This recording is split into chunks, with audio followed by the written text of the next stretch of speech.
Hello，大家好，我係 Amanda，又到東涌每周樓市回顧喎。最近香港樓市數據表面上都幾靚仔㗎。差餉物業估價署公布2026年5月份私人住宅樓價指數報321.9點，按月升咗1.42%，而且已經係連升12個月，累計升幅係有12.36%㗎啦。如果計今年首5個月樓價都升咗7.44%，咁呢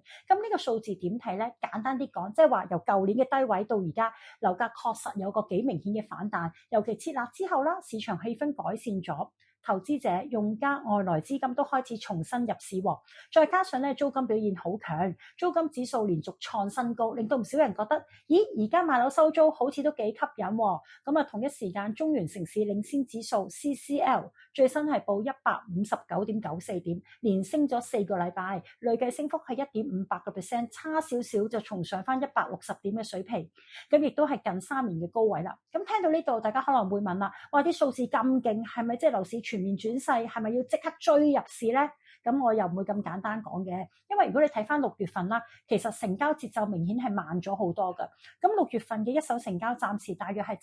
763宗，比5月份係少咗超過60嘅。咁二手成交亦都比上個月少咗大約30%喎。新盤同埋二手市場喺上半年表現就好旺啦，但係去到6月份咧，氣氛就開始審慎，即係話買家唔係唔買，而係揀得好小心。業主亦都唔係唔賣喎，但叫價開始就冇之前咁進取，或者如果真係想賣嘅話咧，都要俾到一個合理嘅空間嘅。而家樓市咧都有幾個利好嘅因素喎。第一，租金好硬淨啦，香港租金指數已經連續創高，原因好簡單嘅啫，人才計劃、非本地學生、專才家庭客，加上本身供應亦都未必即時追得上啦，令到租務咧需求一直都強嘅。咁啊，第二，設立之後啦，換樓客同埋投資客入市成本係低咗嘅，以前買多層樓成本好重噶嘛，咁而家成本輕咗，自然多咗人願意去重新計數啦。咁啊，第三，香港咧始終都係大城市嚟嘅，優質地段、鐵路盤、配套成熟嘅屋苑，抗跌力都係會比較強。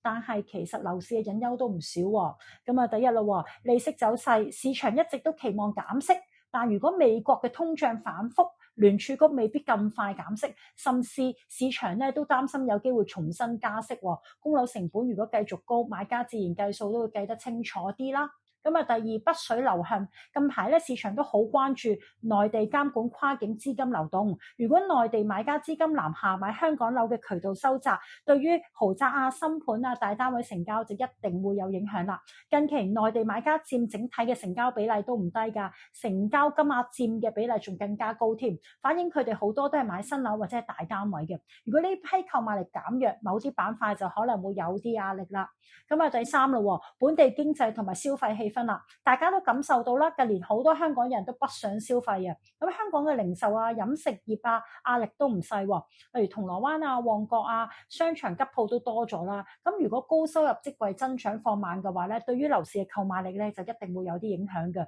咁所以我會點做個總結咧？而家唔係一個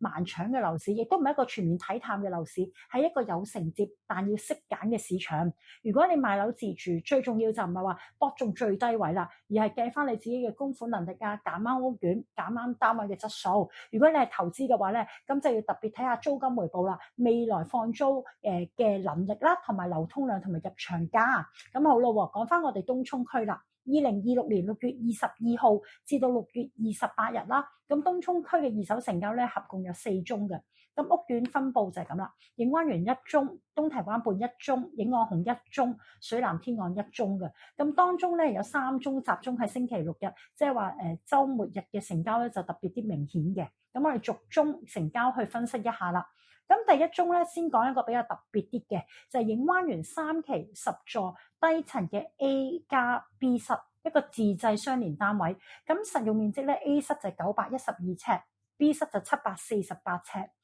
兩個加埋咧就合共1660尺嘅。咁戶型改咗之後咧，就變咗係個4房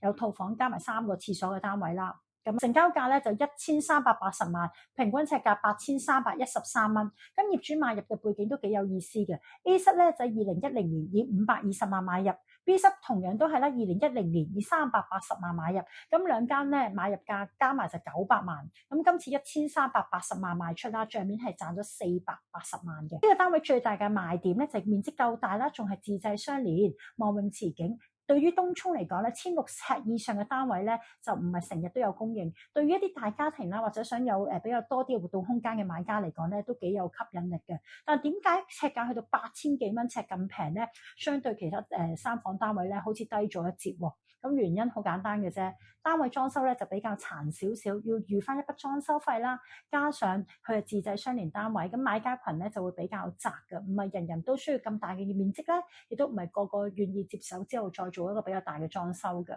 咁業主方面咧，佢係一個外籍人士啦，單位收租都好多年嘅啦，咁啊業主年紀比較大，唔想再打理，所以趁而家樓市氣氛有改善啦，就選擇沽貨離場啦。咁呢種成交咧，我都覺得反映咗一樣嘢喎，大單位唔係冇市場，但一定要價錢夠吸引啦。咁如果例如好似裝修殘啲啊，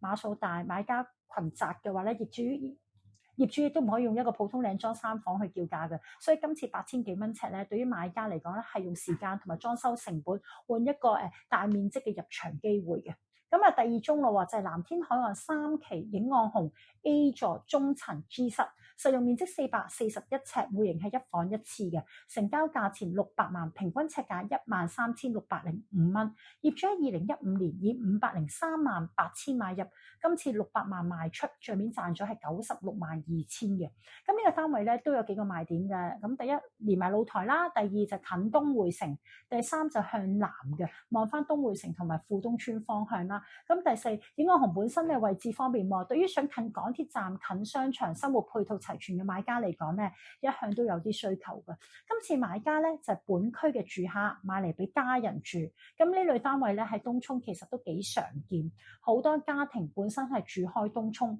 覺得呢區嘅交通、商場、環境、學校都適合自己，家人要搬近啲，子女要獨立住，或者長輩想住緊一啲嘅話咧，咁都會喺本區裏邊咧揾一啲細單位嘅。咁600萬買一房，聽落去未必係好平，但如果你計翻啦位置啦、屋苑質素、實用性同埋租務承接咧，咁呢類嘅單位咧流通性都唔錯嘅。細單位只要位置方便、價錢合理，本區客咧依然有承接。尤其東涌一房供應唔算多，影岸紅呢類近港鐵站仍然都會有好多用家中意睇、中意選擇嘅。咁啊，第三宗咯就係東堤灣畔8座高層 B 室，實用面積821尺，戶型係3房套連埋工人房。咁啊，成交價錢就975萬啦，平均尺價11876蚊。業主喺2011年以600萬買入，今次975萬賣出，帳面賺咗係375萬嘅。咁東堤灣畔最大嘅優勢係咩？一句講晒啦，近港鐵站。對於好多買家嚟講咧，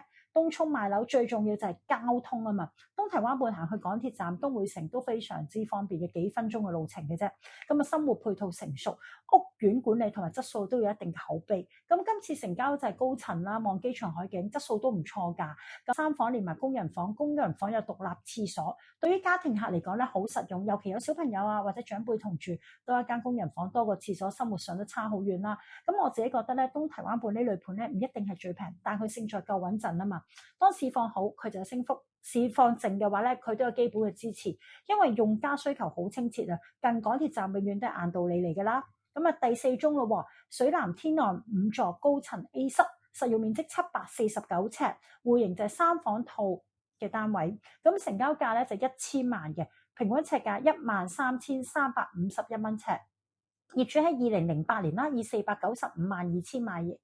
今次咧以1000萬賣出，帳面係賺咗504萬8千嘅。水南天岸係東涌一個比較有特色嘅低密度屋苑嚟㗎，比較清靜啦，住落舒服。今次單位高層望翻機場海景，亦都有露台，整體質素都唔錯㗎。不過呢個單位咧其實交吉咗接近2年㗎啦，咁啊業主一路就等待適合嘅買家出現啦。咁市場上其實唔係每一個單位一放就即刻賣到嘅，尤其去到近1000萬左右嘅3房單位，買家一定會比較好多選擇。佢會睇埋藍天海岸啊、影灣園、東堤灣畔、星匯、水南天岸，甚至可能同其他區份去比較啦。水南天岸咧唔係一個最大眾化嘅屋苑，但正正因為係低密度、環境舒服，對於某類買家嚟講咧都好有吸引力嘅。尤其唔想住啲太密集嘅屋苑，想要比較寧靜環境嘅家庭客會特別中意嘅。咁如果你係買家嘅話咧，咁我會建議你而家睇樓要做3件事情啦。第一，計清楚供款先，唔好只係睇樓價，要計埋利息啦、管理費、差餉費、印花稅，最重要係壓力測試自己供得舒唔舒服，供唔供得起。咁啊，第二啦，睇多幾個屋苑啦，東涌屋苑好多，各有優點缺點啦。近港鐵站有近港鐵站嘅價值，大型屋苑有大型屋苑嘅配套，低密度有低密度嘅特色，所以唔好淨係睇尺價，要睇埋生活方式啱唔啱你嘅。咁啊，第三，見到筍盤真係要快喎，而家唔係日日有大量筍盤噶嘛，真正貼市嘅單位咧，通常唔會等你好耐嘅，尤其係近港鐵站海景靚裝修靚間價，競爭仍然係存在嘅。咁如果你係業主嘅話咧，我都俾3個錦囊你喎。第一，定價就要貼市啦，唔好用高峰期嘅成交去做參考，要睇最近1至2個禮拜嘅真實成交。咁第二啦，單位執靚啲啦，尤其裝修殘嘅單位咧，買家一定係壓你價嘅。你未必需要大裝修，但基本清潔啊、換翻啲燈啊、牆身乾淨、雜物處理，真係會影響第一個印象嘅。咁第三，如果你真係想買嘅話咧，咁要預留翻啲講價嘅空間啦。而家買家係理性市場啊嘛，佢哋唔會盲追嘅。咁你預翻少少空間咧，反而就更加容易促成呢個成交啦。咁總括嚟講，香港樓市咧由低位反彈，數據上已經連升咗一段時間嘅啦。咁啊，租金亦都好強，對於樓價有支持，但去到6月份成交明顯係慢咗嘅。咁買家開始咧就比較審慎啦，市場亦都唔係再係單邊急升，而係進入咗一個價穩量慢睇質素嘅階段。至於東涌上星期4宗成交裏邊咧，數量都唔算多，但成交個類型都好全面嘅，有1房、3房，近港鐵站啊、海景低密度都有承接，甚至乎仲有自製雙連大單位添。咁呢個正正反映東涌嘅市場咧需求仍然係多元化，只要價錢合理、質素有賣點，成交仍然係會出現嘅。咁如果你想知道自己嘅單位而家值幾多錢，或者想揾東涌區最新嘅筍盤嘅話咧，歡迎留言或者私信我，我會繼續每個禮拜同大家更新東涌最新嘅成交，幫大家用最簡單、最貼地嘅方式睇清楚個市喎。咁記得 like、share、follow 我哋呢條片啦。咁我哋下集再見，拜拜。